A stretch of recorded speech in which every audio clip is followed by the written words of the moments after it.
Hello, Mayor, members of Council, City staff, and members of the public. Alex Hamilton, the Fire Chief. And before us today, we have the Oxnard EMS Call project update and staff request.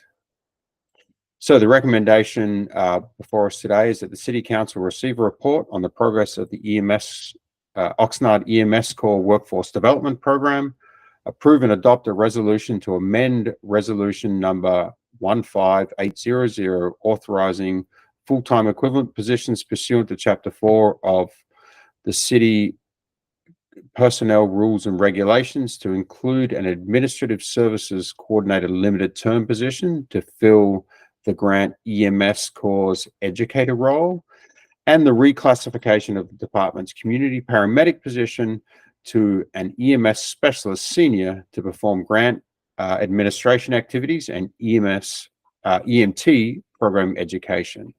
And finally, to approve and adopt a resolution to amend resolution number 15801, authorizing classification and salary schedule pursuant to Chapter 4 of the City Personnel Rules and Regulations to add and establish the EMS Specialist Senior Classification Salary Schedule.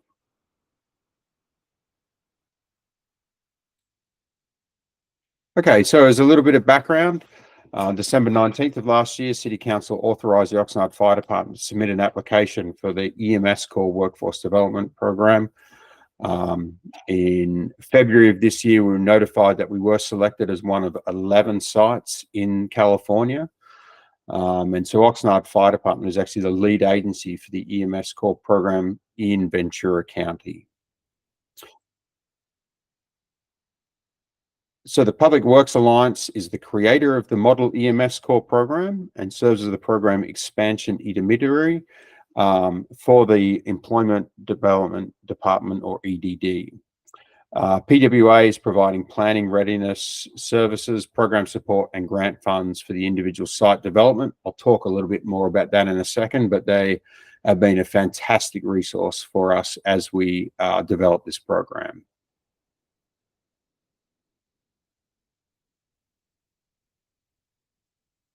So the Oxnard EMS Corps is actually modeled after a highly successful program that was actually developed in Alameda County. It's been going there for 10 years now and been incredibly successful and put over 500 young adults through an EMT certification. So it is a transformative opportunity into high-paying public sector or healthcare careers. The program also offers comprehensive wraparound services to help remove barriers. We'll talk a little bit more about that in a second. And then it's an expanded 5-month EMT course. And so one of the requirements of the grant is we actually provide these young adults with twice as much contact classroom hours as they work towards their EMT certification to make sure they're very good with their skills.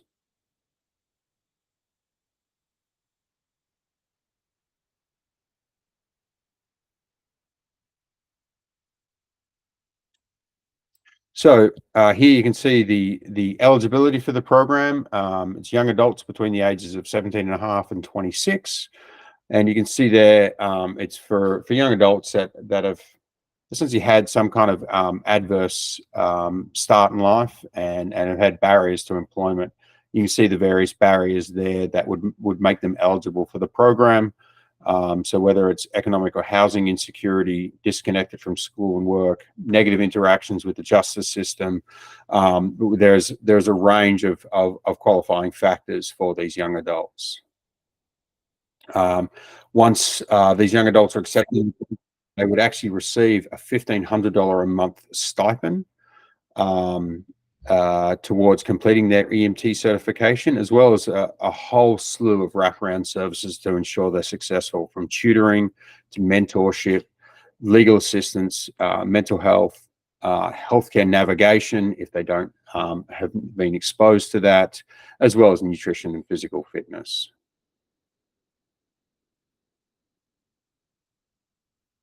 And additionally, the other supports that these candidates will get is if they If they don't have a high school diploma, then they'll actually have an opportunity for dual enrollment for a diploma or high school equivalency.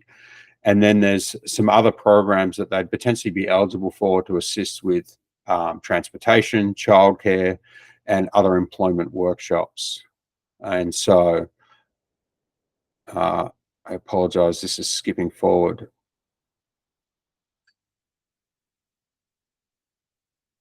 So once we were notified of our selection in February of this year, we immediately began forming a broad coalition of partners and stakeholders. And so obviously the Ventura County Workforce Development Board is a big part of this, but also the wraparound service providers. So that includes Casa Pacifica, Goodwill, Clinicus is going to be helping us with the healthcare navigation piece. Vista Real is the charter school. We'll be using their classrooms and some of their supports for high school diplomas and things like that. Candidate referral partners, so essentially potential employment partners, obviously the fire department and the fire departments of Ventura County, as well as AMR. And then and other county and city agencies. So we have a fantastic coalition of partners to see success in this program, and we're really excited because we see this. This is one of the components of our 5-year strategic plan, is to diversify our workforce and look to hire more candidates from the local area. So additionally, once we received our initial grant funding in February, we actually came across another opportunity that's actually just going to expand this program further. So it's known as the California Youth Opportunity Apprentice Award, or COYA grant, which will allow us to add an additional cohort of candidates. And I'll talk a little bit more about that in a second, but you can see this COYA grant essentially helps these candidates, gives them a little bit of a leg up if a career in the fire service is something they're interested in pursuing. And so just as a little bit of background, so the grant from EDD and the Public Works Alliance, as you can see there, we have a $181,000 planning grant from PWA to develop the readiness criteria required to receive $1.2 million in grant funding from EDD. That $1.2 million will go towards having 3 cohorts of 20 young adults to complete their EMT program.